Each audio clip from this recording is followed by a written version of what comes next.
Hey there folks, and welcome to the next 650 pp tryouts for Grand Theft 7. This tryouts I am doing Silvia's Q S13 1988. A phenomenal little tuner car.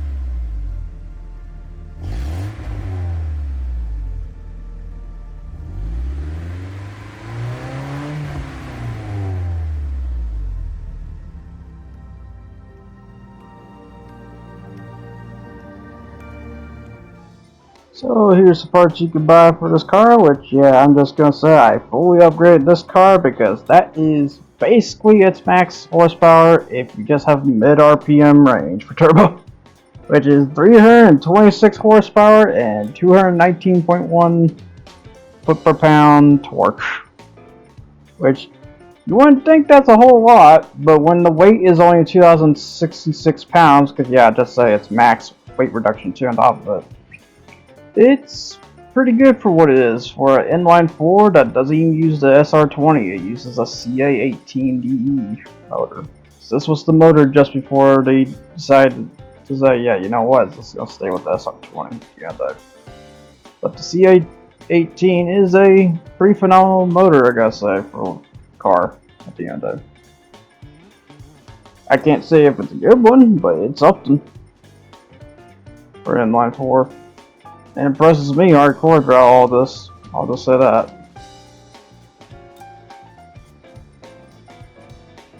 Yeah, that's basically all the parts you can basically do to it at the end of the day, which is basically everything. Literally everything. Which I'm not surprised, because Nissan Silvias are known to be the tune powerhouses. So here's the wheels you can basically do and stuff, which yeah, you can do all wheels, but the normal wheels it has is the probably ugliest wheels I have ever seen for rims.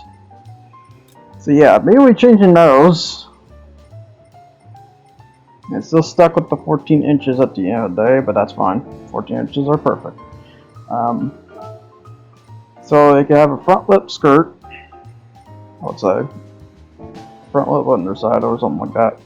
And a big flare skirt for the sides, and then a rear skirt.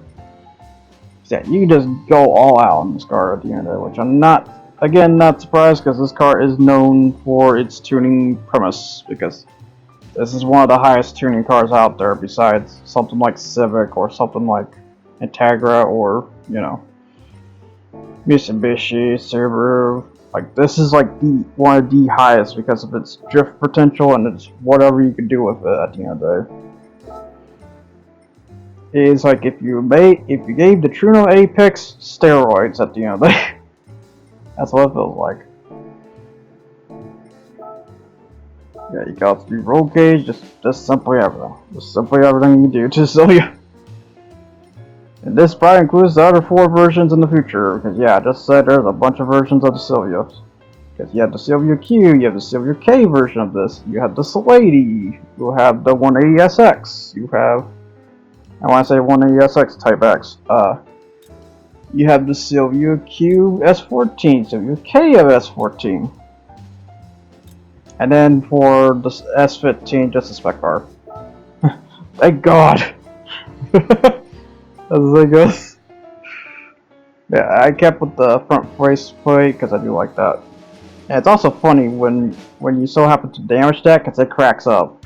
It's like...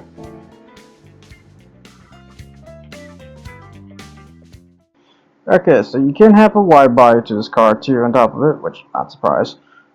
You can also do engine swaps, which you can have the LS7, that's basically a Corvette motor, but tuned for the BRZ, and then the SR20 if you just want straight up with the SR20 motor. I will say that is the S15 version. Now for the tune-up setup, I think I basically just did height adjustment on this one, because I will say this tuning setup is kind of oldish, but it's alright. I will say, I think it's still good enough. If anything, I probably had to do extra, maybe more body height adjustment perhaps, but I think that's the only thing I could think of. Because it still kind of slips out during some turns and stuff. But for a car that is just max tuned, this is a very phenomenal tuner car at the end of the day. It very well impresses me. stuff. If anything I had to do is probably add some weight back into it, which is pretty good. I guess the funny part is it was a 1800, a 1.8 liter engine displacement. It's a 1.9 engine displacement now. Very fun. So now on to the tryouts, which to say about the Silvia Q, specifically S13, is that this is a phenomenal car for a motor that is not an SR20. Because for the CA18, you would think this car would be slow as crap because of the fact that it has only 326 horsepower and 219 torque. No, it really shows it through this time trial itself. Because I will say, I think this is the best touch of it for this car's case, because I will say acceleration and turning is its biggest factors. Where speed is not so much, it's like 2 stars. But the acceleration and the turning is 4 stars. Because it's very good on that part. If there's anything you have to deal with while turning is trying to adjust it, because it likes to break out, but not surprised, because the one biggest famous thing about the Silvia Q is that it's a well-known drift car. Tuners tune the crap out of it and go drift mad about it with this car. Most of the cases they don't use the SR20 though, they end up just using the Corvette C7 motor, for example, or something else for that matter, or to do the such. But other to say, as a time attack car, this car is really good just for the CA18 motor. Which that's the biggest part that impresses me, because yeah, it's not an SR20, it's a CA18. Which is very good in regards. I can't say if it's like really good in real life too, but it does the job, like I said, what needs to be done. Because like this is like straight up a racing tourer car. This will beat the Toyota Supra I got set up for the 600 pp. And that does like 216 on Mount Panorama. It does better than that, I'll just say that. Like, matter of fact, the time it showed right there, 113.8, is very good in regards compared to the other contenders that have been around this course already. As for example, my phone up and shit like that, I can read a quick quickies and whatnot. Looking at the time charts right now, it's just the 113.1. Well, it beat the Jaguar D-Type in the Dodge Charger Super B, which was the last contender. So it's at, I would say, 5th place right now, between the Corvette C1 and the 308 GTB. Or, well, down the line, I should say. And then the Mitsubishi GTO is the highest with 112.156 right now. So it has that to beat, which I'll be surprised it can beat that. But it is showing very high potential though. If I can just, get it to adjust its turn during the tight turn moments. Yeah, I think that's the one problem. That's issue I'm dealing with is body height problem. And then yeah, you're probably now noticing through the race final too, and the reason why I took the race final off for my thing, because yeah, you probably noticed why there wasn't no race final to give away, because while I did make this, I saw one crucial problem about this car. The race final. If you look onto, I believe, the right side, there's not a white line where it should be compared to the left side. As a result, I took that down.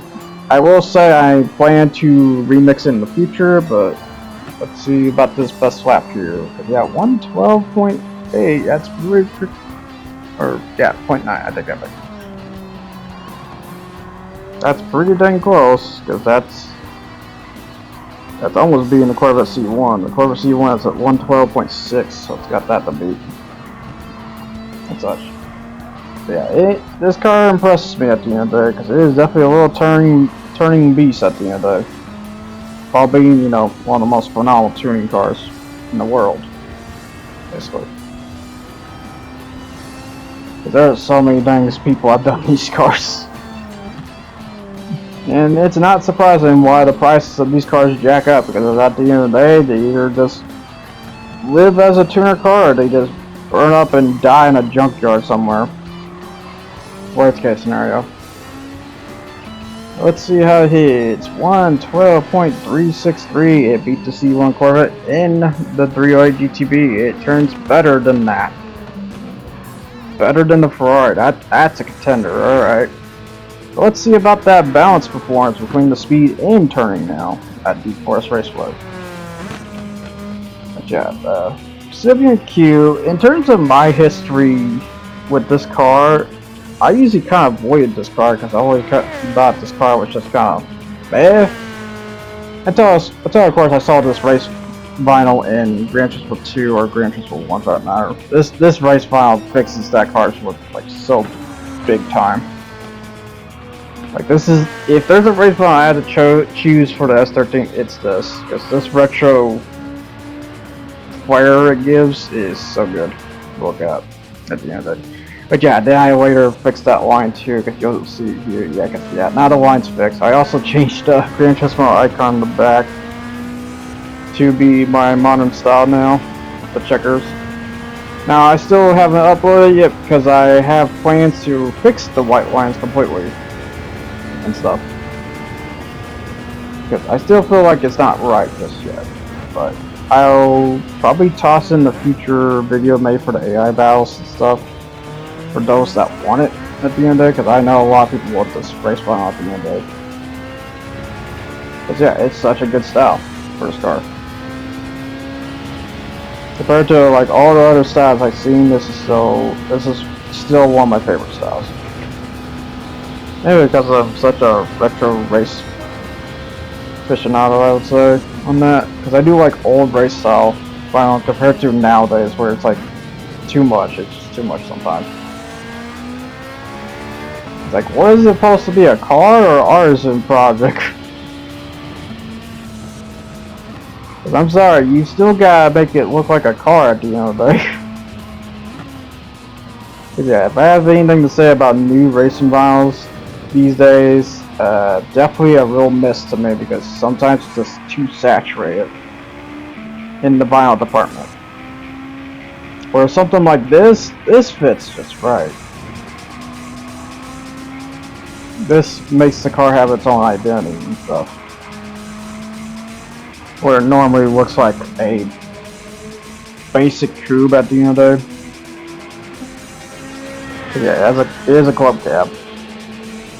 Or cabin style. And the other thing too, I do love the Silvia's front, but I like the 180 SX's back. That's why I will say, if there's a Silvia I want the Solati one. And stuff, but yeah, I almost messed up on that corner there. Luckily, it did not count as a penalty because I definitely overshoot that corner. And so, I'm just surprised it didn't, because I will say later on it did count. It just doesn't make much sense. Here we go through the second lap here at 133.290. Not fast enough. Not surprised because of this overshoot at the end of the day. As the ruling goes, if it hits 130, I'll just do 2 laps. If it's less than 130, I'll do 3 laps. Showing it. And now on to the best lap, which happened around the 8th lap. Eventually I did a bit better with 132.9, because yeah, it even impressed me here too, because I could not hit faster than 133, but in this case I definitely did. I swung this car around, I guess so. Which is good I did that.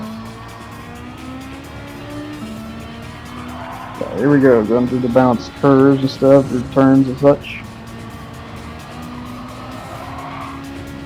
Yeah, if I had to say max speed, I think 185 would probably be the max speed, so it's pretty low, I guess. That might be the only bad part about this car, but for any balance tracks or any turning tracks, this car excels at big time.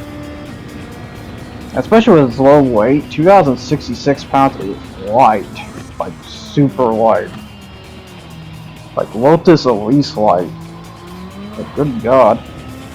That is a light car, which, yeah, hopefully the Lotus Elise comes back for Gran Turismo, but since the whole controversy between Lotus and Gran Turismo, which is odd because Gran Turismo was okay with BYD, but not okay with Lotus. Which, Lotus, I believe, is owned by a Chinese company of some sort. I don't know which one. But that is the best lap, 132.885, which is pretty good. That's not so bad. Let's see what hit, or what it hit there. As we go to Mount Panorama. Yeah, in terms of 132.885, it sits between the A110 and the Jaguar D-Type, so yeah, that's definitely a lot lower than where it was going at for the turning course, but not surprised because, like I said, the turning courses is its champ, where speed courses is its chump. It's definitely a chumpster when it comes to speed courses, so you would think I would have trouble with the Le Mans race then in that case, which I kind of did, to be honest. And such. Yeah, now on to the Mount Panorama. But yeah, I had a fun time then with this car during the climbs because, yeah, like I said, this car has a habit of being unstable in some turns and stuff. You can just see it trying to ignore me and hop over the place. So more the reason, like I said, probably should raise the suspension just a bit and stuff. It still feels very low in some cases. But try as it might, it succeeds in some cases. Also, never done. It's like a real here and there when it comes to performance and such. Yeah, looking at the times, it's got a beat in between a 210.342 of the GTO to the Integra's 214.3. Because speaking of bad, because the Integra was, I would say the Integra is the competition it has to be at the end of it, which is, I'm just gonna say it's not a hard competition to be at the end of it because I thought the Integra was the turning car, but I take that all back. This car is the turning car. This car will whip Integra into shape at the end of the day. And that's the funny part. Which I'm not surprised because, I mean, this was the contender against such. Or if it wasn't this one, it was the S14, which was even more deadlier to deal with. And then you had the S15, which is a phenomenal machine at the end of it. Sadly, you really didn't got much over here at America. I think at best we had a basic model of the S15 maybe. But then again, the car does have a huge problem, although I would say it's more to the SR20 motor in that case, which was emission problems. Let's just say it smoked more than it should. Smoked more than it should and polluted more than it should. So, which is kind of weird because you would think Japan would be way more strict about emissions and stuff. No, we're more strict over here for some reason. Which I don't. That's the one thing I never understand between emission standards and such. That we are technically more strict. We Americans are more strict about emissions. Just strange. Yeah, just some cars just cannot be accepted over here because unless they have a special low emission carburetor and stuff. I do say carburetors loosely because that's just how it was back then. Nowadays it's, you know, something else. Quickly. Fuel injected, you know, stuff like that. Yeah, now onto the second lap here for Mount Panorama. Yeah, 214.369. That's that. Well, crap. That beats the Integra basically. Let's see if it does quicker just on this lap here, or do I accidentally overshoot here? I do recall as a motor, I just overshoot really bad. So I will say the brakes are a bit touchy. Too in regards. Feels like I should have adjusted the brakes too.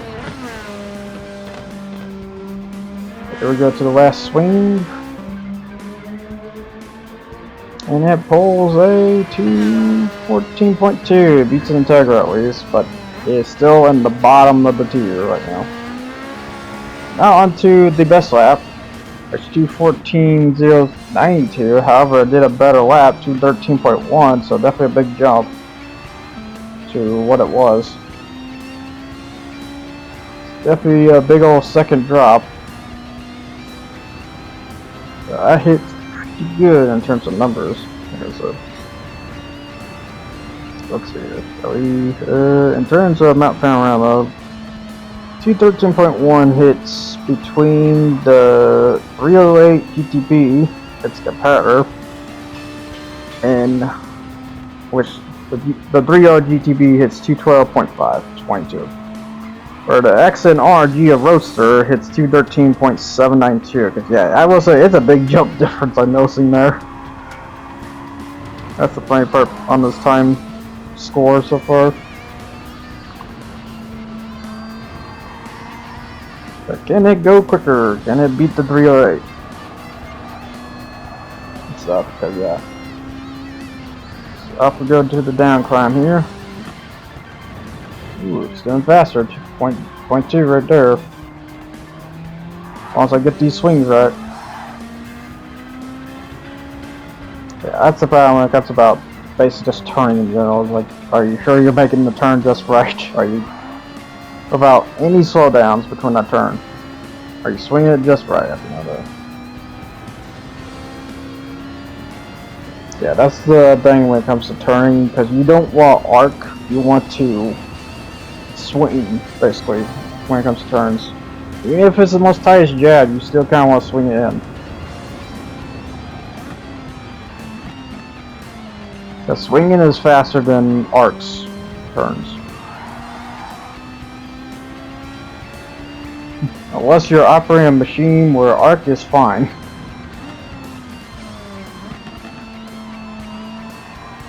Yeah, think of a paintbrush basically trailing. When you trail, you don't want it to stop, so you have to like either swing it in or, you know, and stuff before you have to stop. But yeah, basically that is the time for. Oh, it beat the Ferrari. Okay, beat the 308 GTB. There we go. So what events can it do? We can obviously do the Sunday Cup as usual. You can also do the Japanese FR Challenge, because I think it is, yeah, it's in there. So there's all just there. You can also do the Japanese Clubman Cup 550. Especially at this power, yeah, it's going to just break into. You can do the Racer Turbo Sports Cars, which, yeah, with the race tires, yeah, it's definitely going to beat this. I guess so. The others is, let's see here. You can do the World Touring Car 700. Now, I will say I did skip one, which was the Hypercar Parade, because I forgot. I just realized about that. But you can do the Silvia sister, since it is a Silvia, after all. And you could do the sports car, since it's a 1988, because yeah, I had to hard check this. It's like, sure we can do this, right? Yeah, it can. So yeah, if you roll the performance points, you could technically do that. Or just slap on some sports hard tires or something like that around there. But for tournaments, you could do the high-speed ring track day. You can do the Tokyo Highway Parade, which yeah, both of those just suck at the end. I just do some kind of customized instead. If you want a good joke. Asia Oceania Championship, and then the World Touring Car 700 tournament. Such. And then yeah, then I realized, oh yeah, the Hypercar Parade. Yeah, you can do like probably the 5 half there. I would say. Just watch out for the Vulcan. If I had to say, for stingy reasons. So yeah, now to the race, which overall I would say a perfect car. It's definitely like that perfect car, basically. It could do 3 laps at full lean, basically. And it's even at like the perfect drain too, because it drains exactly 33% fuel too. So it's that good. It's that good, and it could do like, I want to say 414.5 time too, so it's pretty good. Doesn't matter. Cause yeah, you would think with the top speed being not so high, you would think that'd be terrible. No, with the acceleration backing it big time, it helps it at the end of that. So yeah, if you want a phenomenal machine, just get yourself a Silvia Q 1988 in the used dealership. Sadly, it's in the used dealership, so chances are may not be there at all. Yeah, if you want a 650 pp good machine, this will be it. So overall, if I had to say for ranking, sprinting S, because if it's a short turning track or if it's a balanced track, it's definitely gonna do it. If it's something like endurance, like the Le Mans here, though, I would say an A. It's pretty good, and I say a high standard A too on top of it, because it does some wonders that even the Mitsubishi GTO has to take a nod to. At the end of it, and considering 3 laps, and considering also that the GTO has to go lower too, so but yeah, considering the GTO does like a 210 on Mount Panorama, like 210.5 or 7 there. It has to go lower, so therefore like maybe 212, so it still kind of beats the Silvia at the end of the day on that said track there alone, but still, it still does pretty good work at the end of it.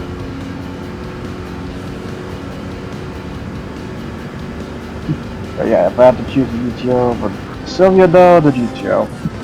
I hate to say. Now to chase after the Viper and Corvette, because I just skipped 1 lap on this case, because it mostly rained throughout this race this time around. The rain doesn't happen till technically the 3rd lap, I would say. But overall, just pretty good. And yeah, the Corvette pits too, because he's like a here and there if he's going to pit or not pit. It's really weird. You guys there? And such. Yeah, there's the. Just showing all the cars and stuff for grade 4. So, oh. But yeah, like I said, they're always the same. There's no difference. Yeah, the TT Cup, then Mazda 10Z, the 450 Italian grade 4. Try to order in dirt grade 4 if possible. And considering there's a Bugatti Veyron on grade 4. Just some funny stuff, but yeah, overall the Nissan Silvia Q is a very phenomenal car at the end of it and such. Yeah, I guess now to mention in terms of vlog things to say is, well, I've been playing Twist Model 3 and 4 non-stop basically. Reliving my childhood, which reminded me of what is terrible about Twist Model 3, which is, oh, hey, a health pack appeared. Well, watch as his opponent just somehow magically just knows it's there now. Even though they have only like 50% health. Cause yeah, they'll just go straight for a health pack immediately when it comes to Twist Model 3. Oh, good. I've never seen such pain possible. And then Twisted Model 4, I forgot that the X is the gas. Why is X the gas? Luckily you could change that. So I just gotta readjust it in the configurations. Yeah, that's the crazy about Twisted Model 4, how highly customizable that game was for a PlayStation 1 game. That's probably the greatest part about Twisted Model 4. And if I had to choose which Twisted Model to get, that one. Twisted Model 4 is just so good. I get a lot of people don't like the image of what that sweet tooth represents, but he is, in that one, a lot of people are starting to realize that he's definitely the Chad tooth at the end of the day. and such. He's not the murderous clown that we all come to know and love, but he is a very special clown to my taste. That one is, for sure. And I gotta say, I still kind of like that one the most. I get it, though, that everyone wants him to be this Michael Myers kind of killer, but I really also don't like that setup because it's such a dull setup over time. It could be very dull in some cases, but giving him this wacky, power, phenomenal craze, lunacy is the stuff I love. And also, yeah, technically make him one of the most broken bosses, period, in character, I would say, because his henchman special will rip you into shreds. If you so happens to throw it on you, you're just dead. And such. It's just crazy. It's just crazy stuff so far. Now, as of Crash 3, for stuff to say about that, not much going on in that department, I will say. I will say I still be doing time routes here sometime soon. But for now, I'm just trying to race as fast as I can to upload this as well because of how long the previous Crash episode took and such. That took a good bit, like I said. And then I guess if anything else I've been watching in terms of YouTube, I guess I've been watching with my one buddy, Custom Robo, which when I say Custom Robo, I mean Custom Robo Battle Revolution, I believe it's called in Japan or something like that. Revolution, such. But yeah, it was a game that basically was my Persona game to him, because while he was playing Persona 3, 4, 5, I was playing something like that instead. But yeah, does it hold a candle to the likes of Persona? No, but it's still a good game. In my case, it's a very fun one. And I kind of feel sad at the end of the day, because it's just one of those games that feels like that should still be around. It's not. They got killed after Arena. Because I don't think Arena sold well or something. I'm not sure. That's not the company that is, I believe, Noise. Just went on their way, basically. So, yeah, so now it's basically just drive the victory at this point. Because, yeah, like I said, this car is definitely A for its tier. This will, like, definitely do it. Assume we can. Like, if you got this car, yeah, you should be able to do it. Like, even with the engine swaps, I would say you should be fine. If there's like one probably bad thing about the engine swaps, you probably would reduce that 3 laps to 2. But yeah. Right now, just put in, and then after a good old skip here, we went from 3 to basically 6. Because, yeah, that's how long it rained. It rained like 3 times at the track and such. Yeah, no Hurricane for competitor because I think he was being an idiot and kept using racing hard tires. Got the Corvette C7 being the opponent though this time around. Swiss Sport, Lancer Evo, although the Corvette C7 just put it. There, I just saw that. You get the Mazda Tenza. But the Lancer Evo I would say more of a competitor because he's the only other car I know that can do 4 laps besides the Hurricane. There's like 2 competitors that do 4 laps and also drive good, which is the Lancer Evo and the Hurricane. I'm surprised they're just not banned because how ridiculously strong they are in person. I mean, you can't tell me otherwise on that. But yeah, I haven't technically seen a car that does 4 laps besides another race car besides D-Type Jaguar. Because most cars, even the littlest cars, have only done about 3 laps. I haven't seen a case for 4 laps. Oh wait, I take that back. I think the Alpine A110 can do 4 laps, but that was 3 laps. I can't remember exactly.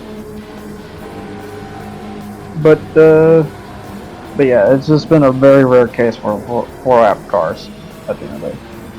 Unless you use a race car motor, which is obvious on why. Because basically they better fuel tank. Because yeah, you don't just get the engine swap, you get the fuel tank with it, even though it doesn't exist. Or it won't exist, I should say. So yeah, that's the one thing when it comes to Gran Turismo they need to take more realism to, is the gas tank to the engine usage. Or have upgrades dedicated to the gas tank or something. Have more realism there and stuff.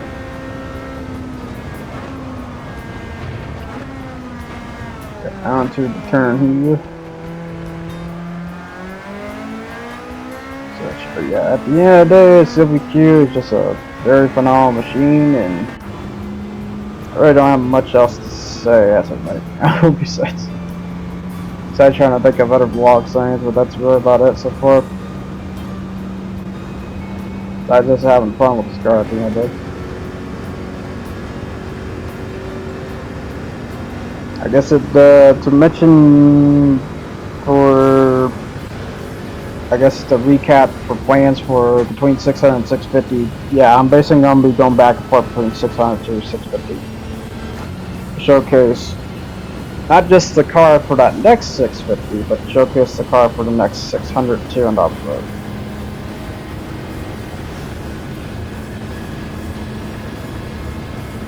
Not just showing the cabins and stuff as usual.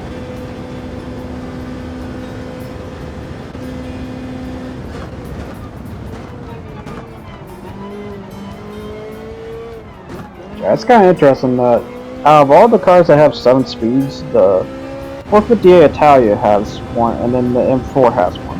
But the M4 looks like it's really bad because of its fuel usage, because it burns like no tomorrow.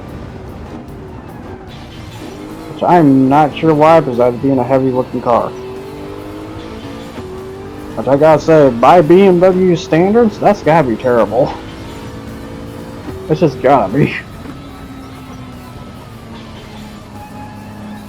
Such 670 GR4, but I believe that was the last grade 4 car added so far, because there hasn't been any other grade 4 cars since then. No other DTMs, no BTCC cars, just that basically. Because yeah, this is there's a lot of grade 4s they could add in the future. They just haven't. Like, I don't know, Group A racers too. They could do. They could do the Super Katsu or Super Taikyu. Yeah. They could do Super Taikyu based on Group 4 cars from Japan, Group 4 cars from Europe. I know North America probably has some Group A cars. So maybe the Trans Am series, perhaps Trans Am from Australia and such like that. Because yeah, there's just a lot of contenders they could do. It's just they just add the basic ones and call it a day, or made up some basic ones. Because some of these don't exist. Like, oh, bye Mustang. I'm gonna guess he touched the water. Shouldn't have done that. Let's look at that again, shall we?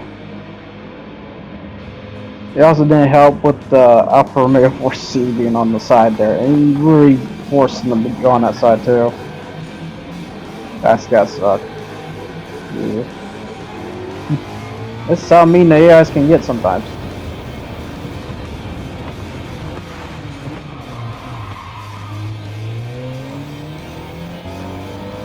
Got the Audi TT Cup and Toyota ED6 Grade 4.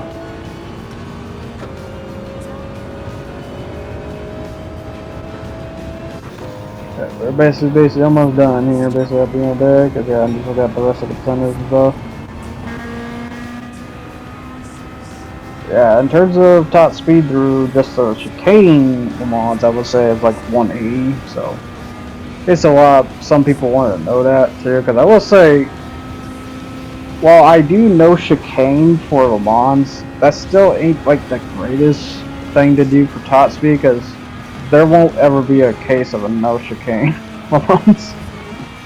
In terms of races I've done, there hasn't been that case. The only one I can kind of think of, I think, Hypercar Parade has the no chicane version. It's just kind of interesting they do have that version though. Which is kind of funny. Fun fact about the no chicane, and probably a good reason they did this chicane too, is that you technically save more fuel doing the chicane version than doing the no chicane version.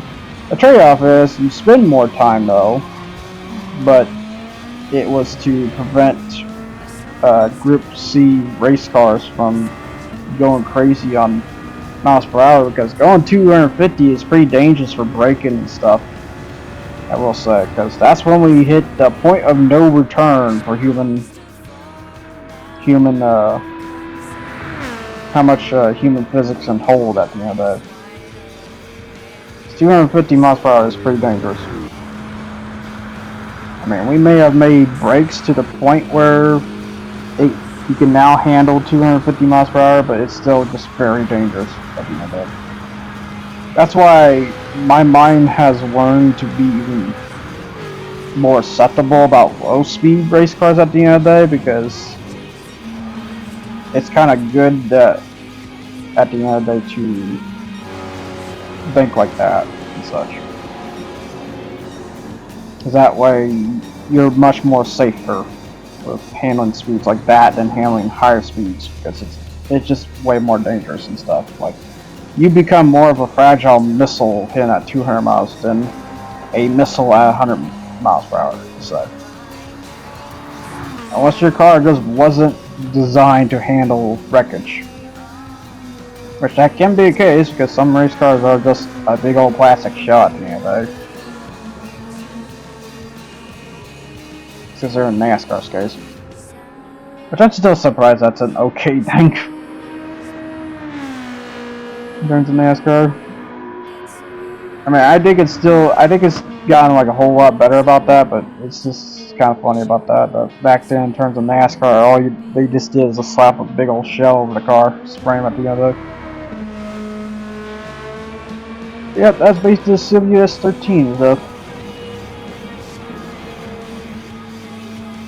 Well, basically wraps that. So now then, I'll see you guys all next time. You guys take care, and I hope you enjoyed the teaser of the next car.